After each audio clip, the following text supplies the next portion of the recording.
Mes parents ont loupé mon événement pour le match de football de mon frère, seulement pour découvrir plus tard que c'était mon mariage. Après que les photos ont fait le buzz en ligne, papa a menacé de divorcer. Maman est en pleine crise de nerfs. Mon frère est furieux. Maintenant, toute la famille s'effondre morceau par morceau. Salut Reddit. Donc, j'ai invité mes parents à quelque chose d'important. Ils ont choisi le match de football de mon frère à la place. Je ne leur ai pas dit que c'était mon mariage. Des photos ont été mises en ligne. Maintenant, ma famille est dans le chaos. Voici comment ça s'est passé. Je suis Samuel, 28 ans, marié maintenant, bon travail, vie décente. Mais si vous demandez à ma mère, elle n'a qu'un seul enfant dont il vaut la peine de parler, et ce n'est pas moi. Mon jeune frère, Marc, 22 ans, est né et est apparemment devenu le fils autour duquel toute notre maison devait graviter. Maman, 52 ans maintenant, est devenue une de ces mères qui pensent que les statistiques de football de leurs enfants sont le centre de l'univers. Elle n'était pas comme ça avant. Je me souviens qu'elle était normale quand j'étais petit. Des projets scolaires sur le frigo, elle venait à ma foire scientifique, des choses comme ça. Puis Marc est arrivé et c'est comme si j'avais été effacée de la photo de famille. Peu importe que je me sois payé mes études, que je ne leur ai jamais demandé un centime et que j'ai maintenant une carrière. Quand il s'agit de ma mère, les seules histoires qui valent la peine d'être racontées commencent et se terminent avec Marc et le match qu'il a joué le week-end dernier. Papa, 53 ans, ne m'a jamais crié dessus ou quoi que ce soit, mais il ne lui a jamais tenu tête non plus. Il restait juste en arrière-plan pendant que maman glorifiait Marc comme s'il était une future star du football. Papy Jean, le père de papa, était le seul à signaler à quel point c'était tordu. Il vit à quelques départements de distance, à environ 3 heures de route de chez mes parents, mais il appelait chaque semaine, et il n'a jamais caché le fait qu'il pensait que maman avait des favoris. Il le lui a dit en face une fois à Noël.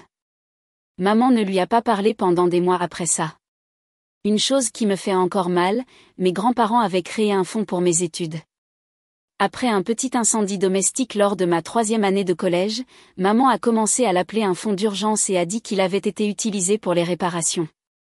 Des années plus tard, j'ai appris la vérité. Une grande partie a servi à la première voiture de Marc et une autre partie à l'acompte de son appartement quand il a commencé ses études supérieures.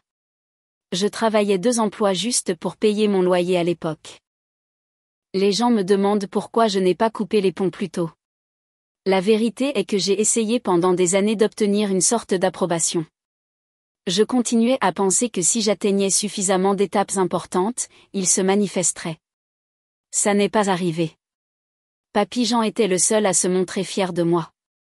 Quand j'ai obtenu mon diplôme universitaire, il m'a envoyé une lettre manuscrite disant qu'il aurait aimé être là et a glissé un billet de 100 € à l'intérieur parce que chaque homme mérite une boisson fraîche après avoir foulé la Seine. C'est le genre de personne qu'il est. J'ai rencontré ma femme, Nora, à l'université. Nous avons commencé comme amis, tous les deux travaillant au même guichet de bibliothèque. Elle a rapidement été au courant des problèmes familiaux parce qu'elle les a vus de ses propres yeux. En première année, mes parents ont visité le campus une seule fois dans l'année parce que l'équipe de Marc avait un match à l'extérieur non loin de là. Ils ne m'ont même pas appelé pour qu'on se voie. Je l'ai découvert grâce à des photos sur Facebook. Nora est l'opposé de ma famille. Ses parents sont présents à tout. Des petites choses aussi. Comme quand elle a eu une exposition de photographie, sa mère a apporté des cookies pour toute la classe. Voir ça était étrange pour moi au début.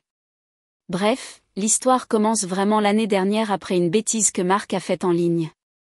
Mais pour expliquer pourquoi ça a fait si mal, il faut comprendre le schéma. Marc est bon au football depuis le collège. Je ne vais pas mentir, il est talentueux. Il a obtenu une bourse pour une bonne université. Mais la façon dont mes parents agissaient, on aurait dit qu'il était déjà au Panthéon. Maman a toute une pièce à la maison remplie de ses maillots, de ses médailles, de photos d'action encadrées. Pendant ce temps, je me suis payé mes études sans aide. Je suis entrée dans la technologie, j'ai progressé lentement. Quand j'ai acheté ma première voiture avec mon propre argent, maman a dit « Oh, c'est bien », puis a enchaîné sur le fait que l'entraîneur de Marc avait dit qu'il pourrait battre un record cette saison. C'était comme ça à chaque fois.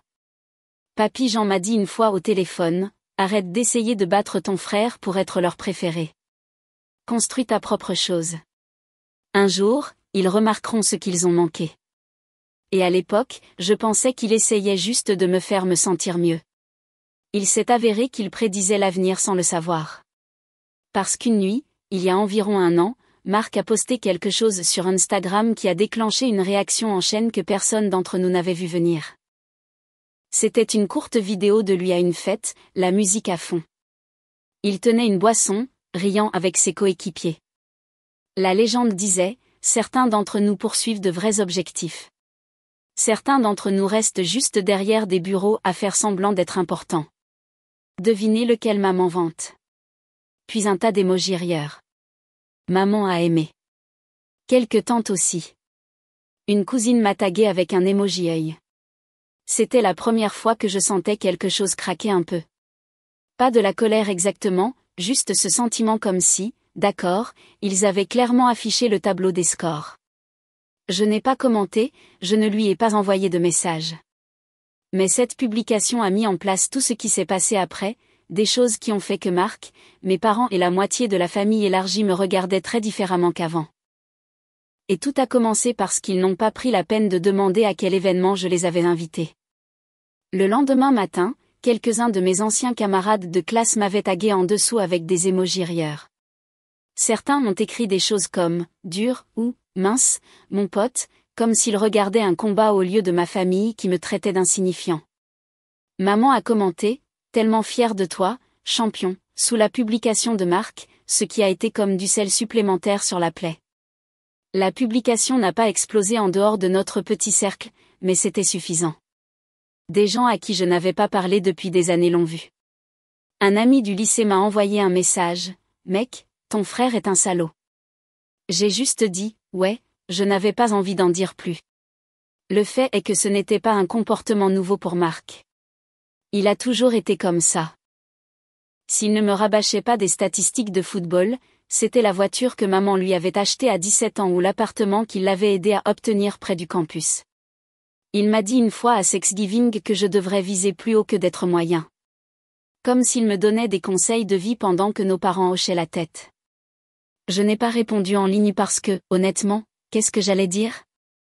En fait, j'ai un bon travail. Ça ne ferait que vous faire paraître sur la défensive. Au lieu de cela, je me suis concentrée sur le travail. À l'époque, je dirigeais une petite équipe de produits dans une entreprise technologique de taille moyenne. Nous travaillions sur un outil depuis des mois, et à ce moment-là, nous avons conclu un accord avec un client régional, ce qui signifiait un gros bonus pour l'équipe et une promotion pour moi. Ce n'était pas aussi tape à accent grave l'œil que le sport, mais c'était le genre de choses que les gens dans mon domaine respectaient. Je n'ai pas publié à ce sujet publiquement. J'ai dit à Nora, j'ai dit à Papy Jean au téléphone. Il était content pour moi. Il a dit, continue à accumuler les victoires. Les gens remarquent même s'ils font semblant d'être aveugles. La même semaine, Marc m'a envoyé un message privé sur Instagram, tu aurais pu être quelque chose si tu avais essayé plus fort. Ne blâme pas maman de soutenir un gagnant. Pas de ponctuation. Comme s'il était trop occupé à réussir pour taper correctement. Je l'ai regardé 1 minute, j'ai tapé, cool, et j'en suis resté là. Il a répondu avec un emoji rieur. Nora a vu le message plus tard quand nous regardions la télévision. Elle m'a demandé si j'allais bien. J'ai dit, oui, parce que dire d'autre ? Rien de tout cela n'était nouveau. Le lendemain, Papy Jean m'a appelé après qu'une de mes cousines lui ait parlé de la publication. Il était en colère, de cette façon tranquille où il parle lentement comme s'il essayait de ne pas crier. Il a dit, « Mon fils, tu n'as pas besoin de riposter. Construis ta vie. Laisse le tableau des scores parler plus tard. » Je lui ai parlé de la promotion. Il a dit qu'il aurait aimé vivre plus près pour qu'on puisse fêter ça en personne. Puis il a demandé des nouvelles de Nora, comment elle allait, si les préparatifs du mariage avançaient, parce que oui, à ce moment-là, Nora et moi étions déjà fiancés. Nous l'avions gardé discret. Pas de grandes annonces. Quand nous avons finalement choisi une date, un samedi à l'automne chez la tante de Nora, j'ai envoyé un SMS à mes parents et à Marc, salut, j'ai un événement important qui arrive cet automne. La date est le 14 octobre. J'aimerais beaucoup que vous soyez là. C'est fixé. Je ne peux pas le déplacer. Maman a répondu, c'est le dernier match de saison régulière de Marc avant les éliminatoires. Nous serons là pour le soutenir. Je ne l'ai pas corrigé ni ajouté de détails. S'ils s'en souciaient, ils auraient demandé. Ils ne l'ont pas fait. Nora m'a demandé si je voulais leur dire que c'était le mariage. J'ai dit non. S'ils s'en souciaient, ils auraient demandé. Pendant ce temps, la publication Instagram s'est finalement estompée après quelques semaines. Les gens sont passés à autre chose. Marc a continué à publier des extraits de matchs. Maman a continué à les partager avec des légendes comme « Tellement fière de mon garçon ». Papy Jean a continué à m'appeler tous les dimanches, me posant des questions sur le travail, sur Nora, sur la vie. Il n'a plus jamais abordé la publication. Il a juste dit « Dis-moi quand est le grand jour. Je serai là dans mon meilleur costume. » Je ne l'ai pas porté depuis les funérailles de ta grand-mère, alors il est temps qu'il voie de bonnes nouvelles. Je lui ai donné la date. Il l'a écrite sur un calendrier qu'il garde près du frigo. Il a dit qu'il ne manquerait ça pour rien au monde. Pendant ce temps, mes parents n'ont jamais demandé, pas une seule fois. Et c'est ainsi que le 14 octobre est resté sur leur calendrier comme le jour du match de Marc au lieu du jour du mariage de Samuel. Je suppose que pour expliquer pourquoi le jour du mariage s'est déroulé comme il l'a fait, je devrais revenir un peu en arrière, au moment où j'ai réellement proposé à Nora. C'était en mars de l'année dernière. Nous sommes partis pour un court week-end dans un chalet à 2 heures de la ville. Rien de fantaisiste, juste un endroit calme avec des sentiers de randonnée et un lac. Je portais la bague depuis 2 semaines, attendant le bon moment. Je ne suis pas douée pour les grands discours, alors j'ai fait simple. Le samedi matin, nous avons marché sur ce sentier qui menait à un point de vue sur l'eau. Il n'y avait pas beaucoup de monde sitôt.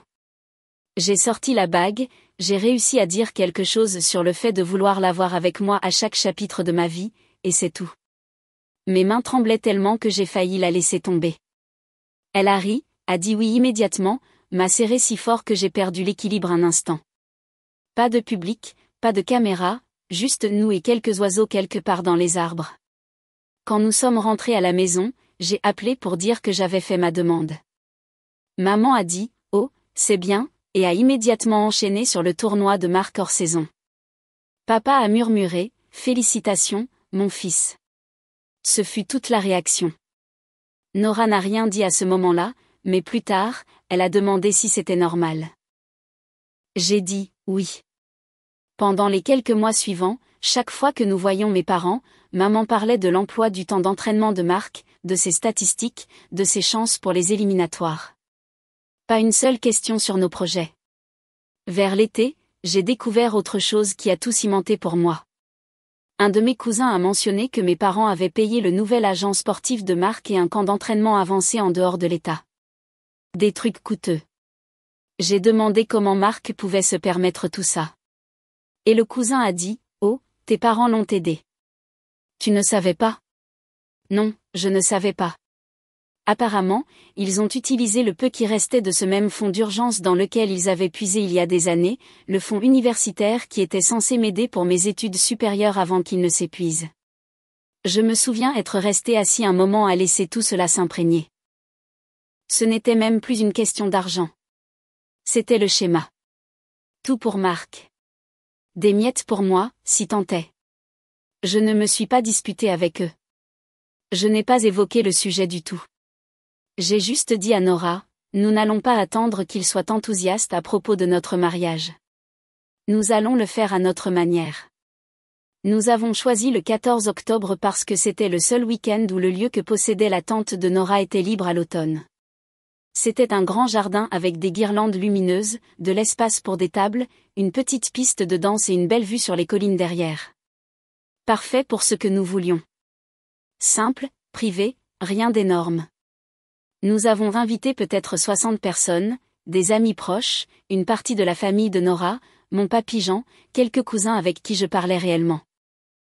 Je lui ai dit que je voulais qu'il me conduise jusqu'à l'hôtel puisque maman et papa ne pouvaient pas être dérangés. Il est resté silencieux une seconde, puis a dit qu'il serait honoré. Pendant ce temps, maman continuait à publier sur Facebook des informations sur le prochain match de Marc, partageant ses moments forts, parlant des recruteurs qui pourraient être là. Pas un mot sur mon événement.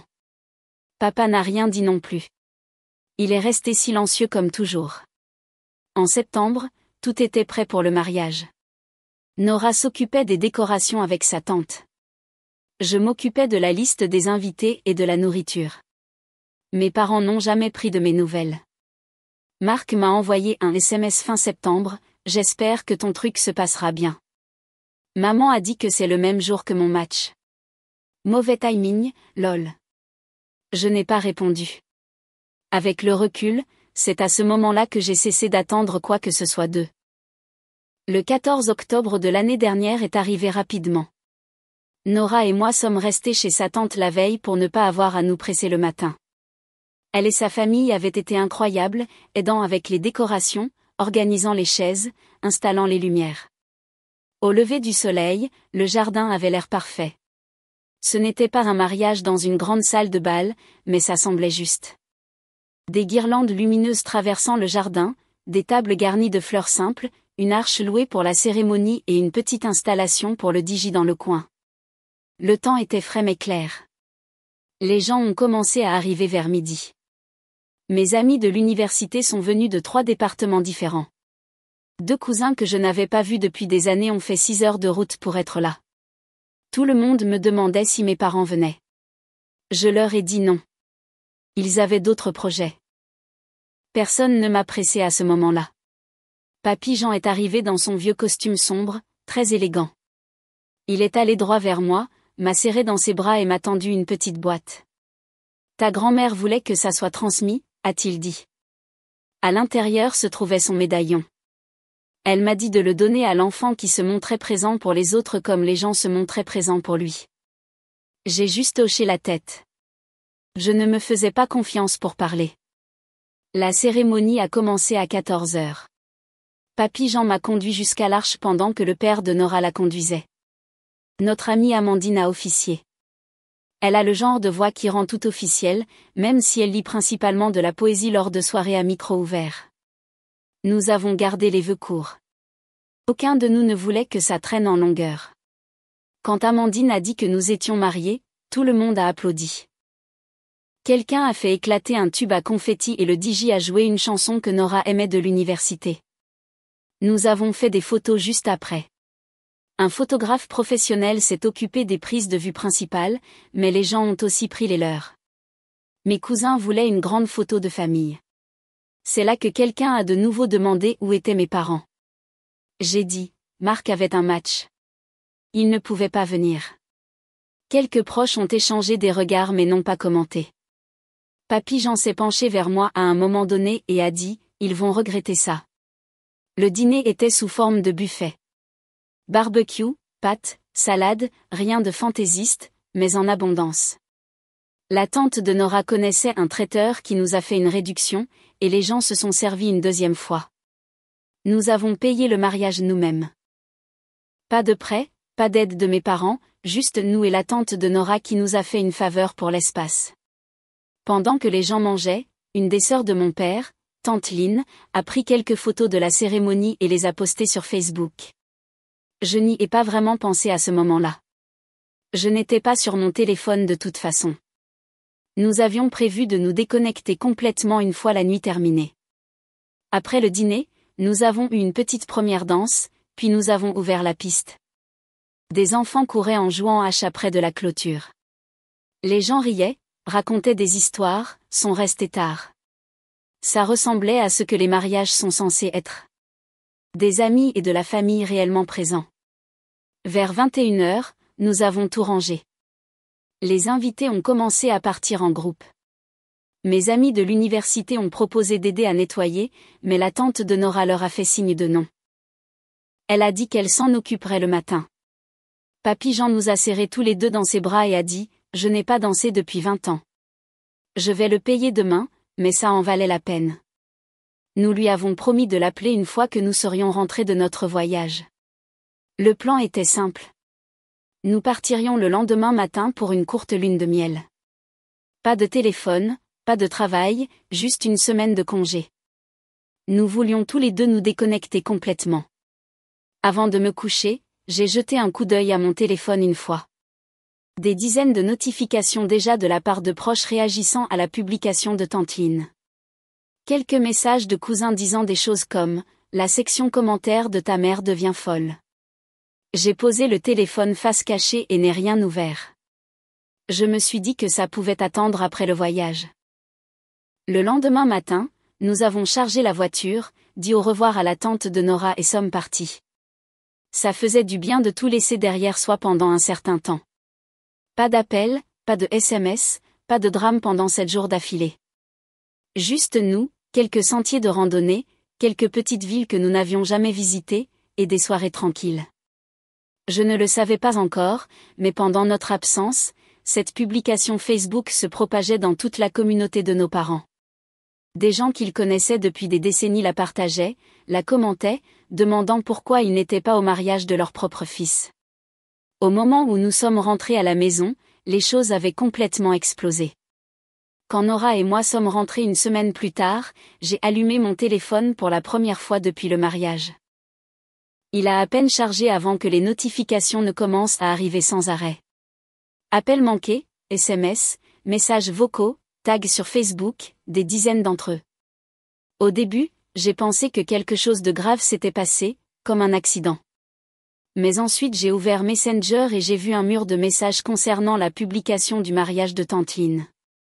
Elle avait téléchargé peut-être 10 photos, nous à la cérémonie, Papy Jean portant un petit toast, la piste de danse. Sa légende disait « Belle journée pour célébrer Samuel et Nora ». Certains ont choisi d'autres priorités, mais le reste d'entre nous a passé un moment merveilleux. Cette phrase « Certains ont choisi d'autres priorités », c'est ce qui a tout déclenché. Des gens de notre ville natale ont commencé à la partager avec des commentaires comme « Attendez, ses parents n'y sont pas allés, et ils n'ont pas manqué sa remise de diplôme aussi ». Quelques personnes ont même tagué ma mère directement en lui demandant si c'était vrai. Au moment où je faisais défiler, cela s'était propagé à travers les groupes locaux, les anciens voisins, même les gens de notre église quand nous étions enfants.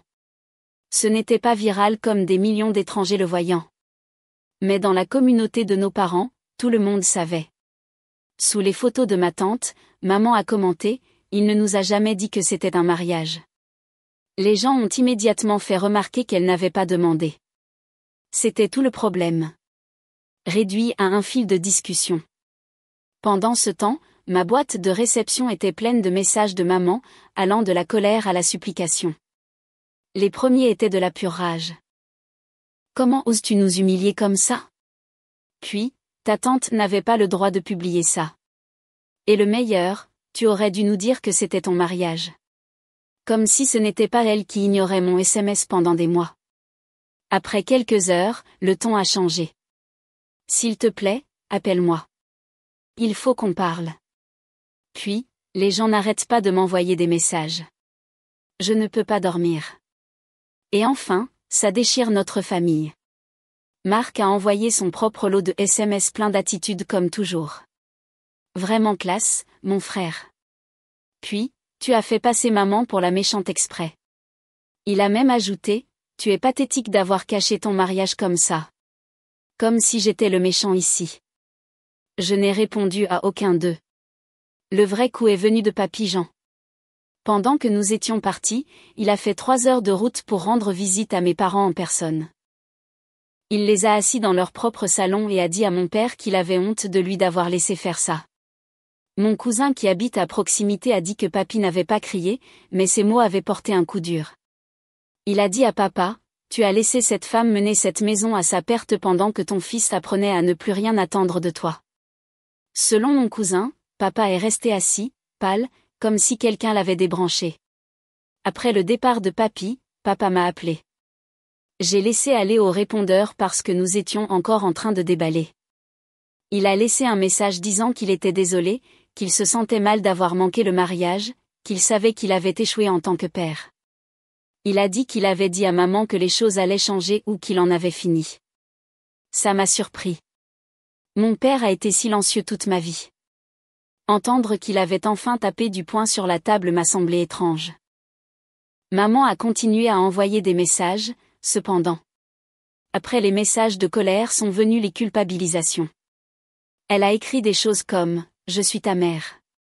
Je mérite une chance de m'expliquer. » Puis, « Tu ne sais pas à quel point cela a été difficile pour moi. » Elle a même essayé, « Ton père dit des choses folles, des choses qu'il ne pense pas. » À la fin de la semaine, elle suppliait carrément, « S'il te plaît, ne nous coupe pas les ponts. » Puis, « Je ferai tout pour arranger ça. » Pendant que tout cela se passait, tante Lynn m'a envoyé un SMS disant « Je ne pensais pas que ma publication causerait autant de drames. Je voulais juste vous célébrer. » Je lui ai dit que ce n'était pas de sa faute. En plus de cela, d'autres proches ont commencé à m'appeler. 2 des sœurs de maman étaient en colère contre moi pour l'avoir fait passer pour la méchante. Elles ont dit qu'elle avait le cœur brisé, qu'elle pleurait toute la journée, embarrassée devant ses amis. Je leur ai dit qu'elle s'était embarrassée elle-même en manquant mon mariage pour un match de football. La famille de papa m'a surtout soutenue. Quelques cousins ont même publié des commentaires de soutien sous les photos de tante Lynn. Des choses comme « Samuel méritait mieux et il était temps que quelqu'un le dise. » Tout a pris une autre dimension quand le grand match de Marc, celui que mes parents avaient choisi à la place, s'est mal passé. Son équipe a perdu et il a été mis sur le banc en deuxième mi-temps après avoir lancé 2 interceptions. Ils se sont quand même qualifiés pour les éliminatoires grâce à un match nul, mais ont été éliminés au premier tour la semaine suivante. Les gens en ligne ont commencé à plaisanter sur le fait qu'il avait manqué le mariage de son frère pour cette performance. Certains de ses propres coéquipiers ont commenté des émojis rieurs sous les publications à ce sujet. Marc m'a de nouveau envoyé un SMS après cela, furieux. Il a dit que j'avais maudit la saison avec mon drame. Je n'ai pas répondu. À la fin de la semaine, papa a de nouveau envoyé un SMS demandant à se rencontrer en personne. Il a dit qu'il voulait parler d'homme à homme sans maman d'abord. J'ai accepté, mais seulement après avoir tout raconté à Nora. Elle a dit qu'elle soutiendrait quelle que soit ma décision, mais qu'elle ne voulait pas que je me laisse culpabiliser. C'est là que j'ai réalisé que les choses n'allaient devenir plus claires qu'après être devenues plus compliquées. Papa a choisi le restaurant à 2 villes de là. Il a dit qu'il ne voulait pas que quiconque entende. Quand je suis arrivée, il était déjà assis dans une banquette à l'arrière. Un café devant lui, pas de nourriture. Il semblait plus vieux que dans mes souvenirs, comme si les 2 dernières semaines l'avaient vieilli de plusieurs années. Il n'a pas perdu de temps. Dès que je me suis assis, il a dit « Je te dois des excuses. » Je n'ai rien dit, j'ai juste attendu. Il regarda son café comme s'il avait peur du contact visuel. J'aurais dû être à ton mariage. J'aurais dû être à beaucoup de choses. Tes remises de diplôme, tes matchs, tout ça. J'ai laissé ta mère tout gérer parce que je ne voulais pas de dispute à la maison. Je pensais que maintenir la paix était la même chose qu'être un bon père. Ce n'était pas le cas. C'était la chose la plus directe que j'ai jamais entendue de lui. Il a dit qu'il avait dit à maman que si elle ne commençait pas à arranger les choses avec moi, c'en était fini. Il avait passé la dernière semaine sur le canapé après la visite de Papy Jean parce qu'il ne pouvait même pas la regarder sans penser à ce que Papy avait dit. Il a dit que Papy lui avait dit qu'il avait échoué à la fois en tant que fils et en tant que père. Puis il a dit qu'il voulait commencer à arranger les choses, pas seulement des mots, de vrais changements. Il a dit qu'il voulait suivre une thérapie, qu'il allait rembourser ce qu'il avait pris à mon fonds d'études, même si cela prenait des années, et qu'il ne laisserait plus les excuses de maman diriger le spectacle. Il n'a pas signé tous les chèques, mais il a laissé faire, et il l'a reconnu. Je lui ai dit que j'appréciais les excuses, mais que ce n'était pas quelque chose que quelques chèques et séances de thérapie arrangeraient comme par magie. Il a hoché la tête et a dit qu'il le savait. Il a dit qu'il était prêt à le prouver par des actions. Nous sommes restés assis un moment, sans beaucoup parler. Quand la serveuse est venue, il a commandé une tarte pour nous 2 comme si cela rendrait les choses moins lourdes. Ce n'est pas ce qui s'est passé, mais je l'ai mangé quand même. 2 jours plus tard, maman a envoyé un SMS demandant à se rencontrer aussi, cette fois avec les 2 parents. Nora est venue avec moi. Je n'allais pas rester seule à traverser ça. Nous nous sommes rencontrés au même restaurant. Maman avait l'air anéantie. Les yeux gonflés, les cheveux en bataille, comme si elle n'avait pas dormi. Elle a commencé tout de suite par « Tu ne nous as pas dit que c'était ton mariage. Si tu l'avais fait, nous serions venus. » Et je lui ai dit que je les avais invités à un événement, et qu'elle n'avait même pas demandé ce que c'était avant de dire que le match de Marc était plus important. Elle a essayé de dire que c'était un malentendu, qu'elle supposait que ce n'était pas important parce que je n'avais pas insisté. J'ai dit, c'est ça le problème. Tu ne t'es jamais suffisamment soucié pour demander? Elle a commencé à pleurer, pas des larmes silencieuses non plus, des sanglots à plein poumon dans une serviette. La serveuse continuait de jeter des coups d'œil. Maman a dit qu'elle pensait qu'elle soutenait l'enfant qui en avait le plus besoin. Que la carrière de Marc avait une fenêtre d'opportunité, et qu'elle voulait lui donner toutes les chances. J'ai dit qu'elle ne le soutenait pas. Elle était obsédée par lui et avait oublié qu'elle avait un autre enfant. Je lui ai parlé du fonds d'études, des remises de diplômes, des anniversaires qu'elle avait manqués, je les ai énumérés pour qu'elle ne puisse pas faire comme si cela ne concernait qu'un seul mariage. Elle n'arrêtait pas de dire qu'elle était désolée. Je lui ai dit que le fait d'être désolée n'effaçait pas des années de choix. Papa est resté silencieux sauf pour dire qu'il commençait une thérapie et qu'elle devrait venir aussi. Il a dit que les choses allaient changer qu'elle le veuille ou non. À la fin du repas, je leur ai dit que je ne leur coupais pas les ponts, mais que je ne faisais pas non plus comme si tout allait bien. Je leur ai dit que s'ils voulaient une relation, cela prendrait du temps et de réels efforts. Fini les excuses unilatérales. Maman a hoché la tête à travers ses larmes. Papa avait l'air juste fatigué, mais il a dit qu'il comprenait. Le lendemain, Marc a envoyé un SMS demandant à me rencontrer en personne. Nous nous sommes rencontrés au parc près de mon appartement. Il est arrivé dans son sweat à capuche d'équipe, l'air agacé avant même que nous ayons commencé à parler. Il a dit qu'il était sous pression des recruteurs, des entraîneurs, que toute sa saison s'écroulait. Il a dit que l'histoire du mariage avait pris des proportions plus grandes qu'elle n'aurait dû. Je lui ai dit que ça avait explosé parce que nos parents avaient passé des années à faire comme si je n'existais pas pendant qu'ils me le frottaient sous le nez. Il a dit qu'il n'avait pas demandé à être le préféré. J'ai dit, oui, mais tu en as bien profité. Il n'a pas nié. Il a juste frappé du pied les graviers près de ses pieds et a dit, les gens me détestent maintenant à cause de ça. Je lui ai dit que les gens détestaient ce qu'il représentait. Une famille qui mettait un enfant sur un trône et ignorait l'autre. Il m'a demandé si tout allait bien entre nous. J'ai dit que nous n'étions pas ennemis, mais que nous n'étions pas frères non plus. Pas pour l'instant. Il n'a rien eu à dire à cela. Quand je suis rentrée à la maison, Papy Jean a appelé pour prendre de mes nouvelles. Je lui ai parlé des discussions. Il a dit qu'il était fier que je sois restée calme et que je ne me sois pas laissée entraîner dans une autre dispute. Tiens-toi à ce que tu as dit et laisse le temps parler, m'a-t-il dit. 2 jours plus tard, mon patron m'a offert un rôle de responsable sur une nouvelle ligne de produits au travail. Plus de responsabilités, un meilleur salaire. J'ai accepté. Pour la première fois depuis des semaines, j'ai eu l'impression que quelque chose dans ma vie avançait pendant que le reste de la famille était coincé à gérer le gâchis qu'ils avaient créé.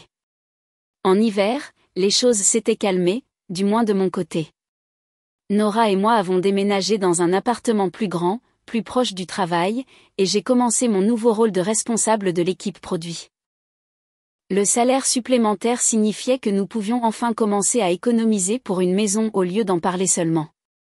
Papa a tenu parole concernant l'argent. Chaque mois, comme une horloge, il envoyait un petit virement intitulé « Remboursement fonds études ». Parfois 20 €, parfois 50. Pas de gros montants, mais assez pour montrer qu'il ne parlait pas en l'air. Il écrivait même de petites notes comme « Moi un » ou « On y arrive ». Ce n'était plus une question d'argent de toute façon. C'était le fait qu'il fasse enfin quelque chose. Il m'a aussi dit qu'il avait commencé à aller en thérapie. Il a dit que c'était étrange au début, mais qu'il apprenait à s'exprimer au lieu de maintenir la paix en restant silencieux. Je ne l'ai pas poussé pour les détails, j'ai juste dit que j'étais content qu'il le fasse. Maman est allée avec lui quelques fois, selon papa. Il a dit que le thérapeute lui avait dit sans détour qu'elle devait arrêter de vivre à travers la vie de Marc et regarder réellement les dégâts qu'elle avait causés. Je ne sais pas si elle l'a pris à cœur. Elle m'a bien envoyé quelques SMS pour me dire qu'elle était à nouveau désolée, mais je n'ai pas répondu tout de suite. Quand je l'ai finalement fait, je lui ai dit que je n'étais pas intéressée par d'autres excuses. Je voulais voir un réel changement. Si elle voulait une relation, elle devait arrêter d'agir comme si rien ne s'était passé et commencer à prouver que les choses étaient différentes maintenant. Elle a dit qu'elle comprenait. Je n'étais pas sûre qu'elle comprenne vraiment, mais au moins la conversation a cessé de tourner autour de ses pleurs pour se concentrer sur ce qu'elle allait faire à l'avenir. Marc est resté plutôt silencieux après cette conversation au parc. Il a eu une fin de saison difficile. Élimination au premier tour des séries éliminatoires, aucun recruteur ne frappait à sa porte avec des offres comme il s'y attendait.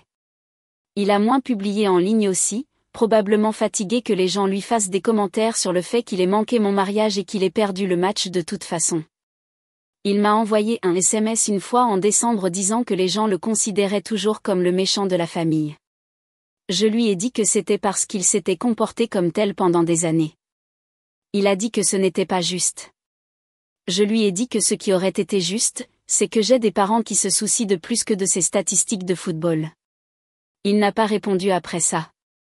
À Noël, papa est venu seul nous rendre visite. Il a dit que maman était restée à la maison parce qu'elle ne voulait pas créer de malaise. Il a apporté un petit cadeau pour Nora, un ensemble de plats à four dont elle avait réellement besoin, et une photo encadrée de notre mariage qu'il avait fait imprimer. Il a dit qu'il l'avait eue de tante Lynn et qu'il voulait que nous l'ayons. C'était la première fois qu'il me donnait quelque chose de personnel depuis des années. Nous avons déjeuné, parlé du travail, de papy Jean qui viendrait nous rendre visite au printemps. Rien de lourd. Quand il est parti, il a dit qu'il était fier de moi. Des mots simples, mais il ne les avait jamais prononcés auparavant. En février, Nora et moi regardions des maisons en ligne. Rien de pressé, juste pour voir ce qui était disponible. Mon travail se passait bien.